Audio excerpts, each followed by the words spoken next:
Maka bahagia yang akan kita bahas di sini adalah bahagia yang konsepnya Tuhan, bukan bahagia menurut kita. Punya bahagia menurut aja untuk timbul narumo, katakan namodong, napeng mencut kebahagia ni. Menyambut aja yang bahagia, bahagia, alhamdulillah rumah kali. Gimana bahagia? Alhamdulillah bahagia, hidup pegawai, kayak kuliah.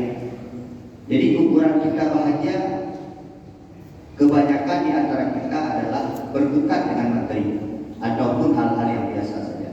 Maka pada malam yang berbahagia ini akan kita bahas sedikit konsep bahagia menurut Allah Subhanahu wa taala.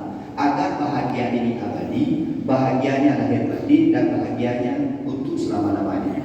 Maka sudah masyhur sekali dalam setiap doa, pasti kita sering berdoa Rabbana atina fid dunya hasanah wa fil akhirati hasanah wa qina azabannar. Kita ingin hidup bahagia di dunia, maka kita minta sama Allah, Rabbana atina, berikan kepada kami fid dunya, di dunia hasanah, kebaikan, wa fil akhirati hasanah, dan di akhirat juga kebaikan, wa qina azabannar, dan dijauhkan daripada api neraka. Maka bagaimana konsep agar kita hidup ini selalu bahagia? Tapi menurut Allah, menurut kita ada 3 saja konsep pada malam hari ini kalau ingin hidupnya terus bahagia. Jadi bahagianya itu sempurna, bahagia dunia akhirat, lahir dan batin bahagia. Konsep yang pertama adalah ketika kita ingin bahagia, bersyukur.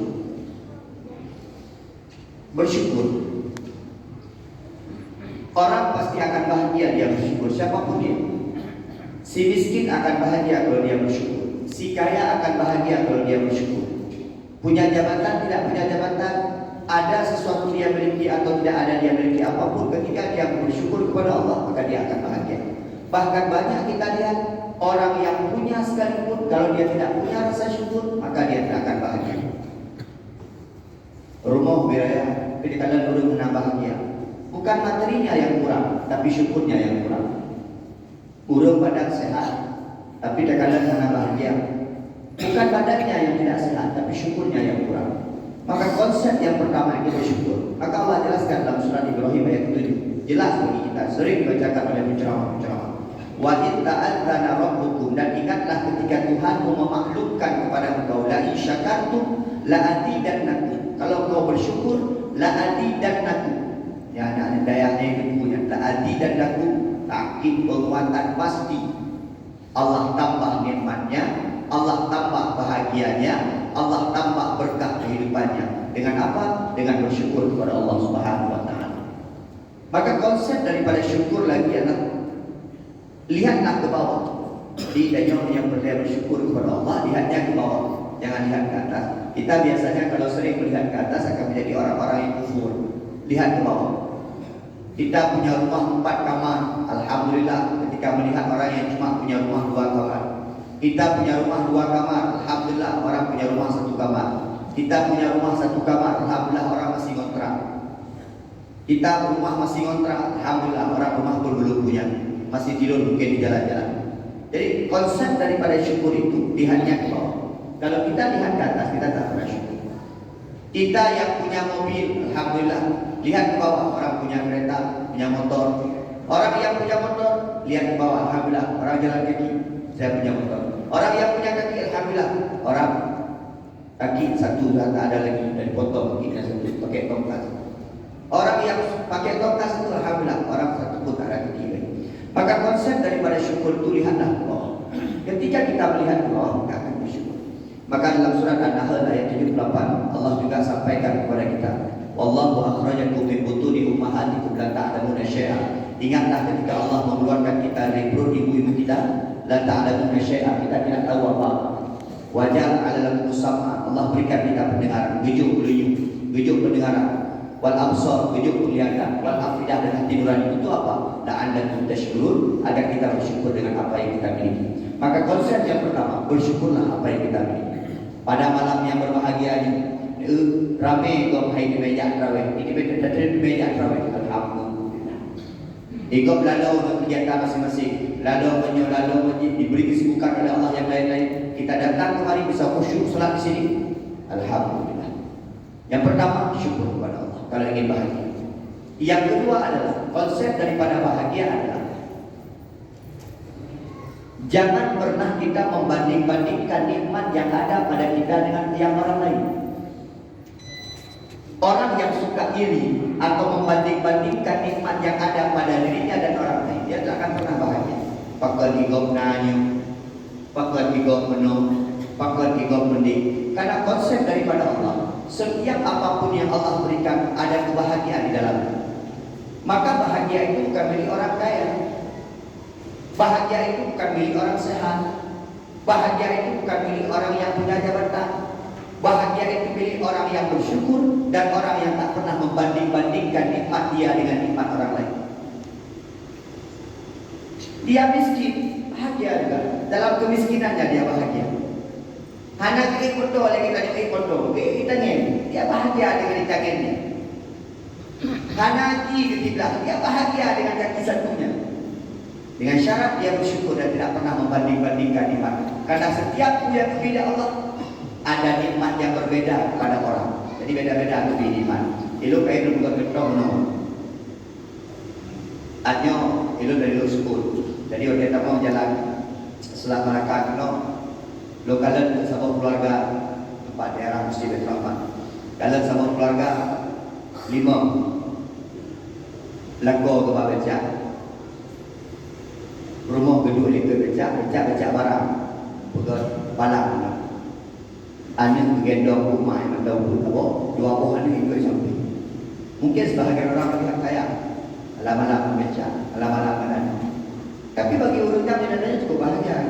Jadi pada pelaku mengenai bahagia dengan kaya, hanya bahagia lah. Jadi jangan pernah kita banding-bandingkan. Dari kalau nyata punya urut lagi nah, dari pun tahu dan juga biar dia tahu. Ikutnya bahagia dengan apa yang Allah berikan. Kemudian dia bersyukur kepada Allah Subhanahu Wa Taala.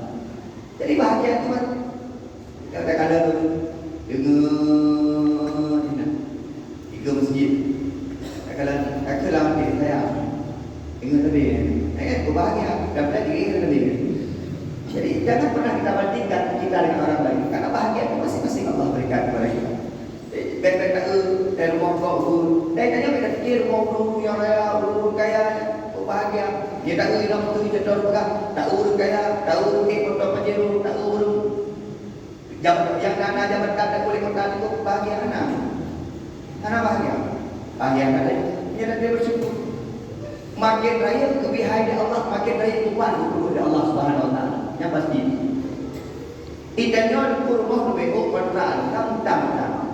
Iga yang beberapa rumah motor beberapa rumah beberapa utang dulu. Utang itu. Mana kalau itu tidak utang saya beban itu tidak Allah Subhanahu Wa Taala. Kalau bukan contoh tu, kita agak contoh tiga. Lalu kayak rumah beraya tu bawa ke mana bawa? Yang kadang-kadang nak keluar nak kamar, bawa ke ni. Rumah beraya, rumah lah kalau boleh kaya tapi bawa ke luar ni. Idanya dalam rumah kontrak, kamar bawa ke ada 12. Pak balik-balik dia cukup bahagia karena dia ini benar-benar yang benar dan benar jangan kita banding-bandingkan. Jadi kebahagiaan belum kalah-kalah kalau ada jawaban raja ibu-ibu urung higli dia ibu-ibu higlinya punya jawaban daerah Selawah kena mondo kena menjepit yang sama dia atau yang takziah kena menjepit dulu ada mondo kep tu itu ngapa kita yang telah foto-foto mewah kita ke bapak rumah menyenap rumah. Lihat tidak saya kita lihat saya. Go. Dia udah laporannya cukup senang. Yang merdeka di keadaan yang tempat cukup senang. Ya. Bahkan kita punya foto yang kayak gitu. Urutnya kadang yang itu kadang-kadang mending hanya tu dia foto ada tu nama doa ini. Karena nama dia itu kadang masih nama dia itu yang kadang tu lah foto tapi sudah boleh ubah. Jadi kebahagiaan itu masing-masing Allah. Maka jangan pernah kita bandingkan nikmat kita dengan nikmat orang lain. Karena dalam setiap nikmat yang Allah berikan, kalau kita mau bersyukur kepada Allah, maka Allah akan kemudian memberikan kelebihan dan memberikan rasa bahagia. Yang pertama syukur, yang kedua jangan pernah banding-bandingkan nikmat kita dengan nikmat orang lain. Dan yang terakhir, kalau ingin bahagia hidup di dunia dan di akhirat, segala urusan apapun serahkan hanya kepada Allah Subhanahu Wa Taala, maka hidupmu akan bahagia. Kenapa selama selama ini kita tidak bahagia? Karena kita suka menggantungkan hidup pada manusia. Orang yang suka menggantungkan hidup sama manusia, maka biasanya akan kecewa. PJO dah pegang, pilih isi aku. Tak dukung habis-habis kan? Tinggal di situ isi, nak buat boleh isi, mau berbuat dana yang kamu lagi stres. Pilih nyokut boleh pilih. Kamu lagi. Karena kita gantungkan hidup sama manusia.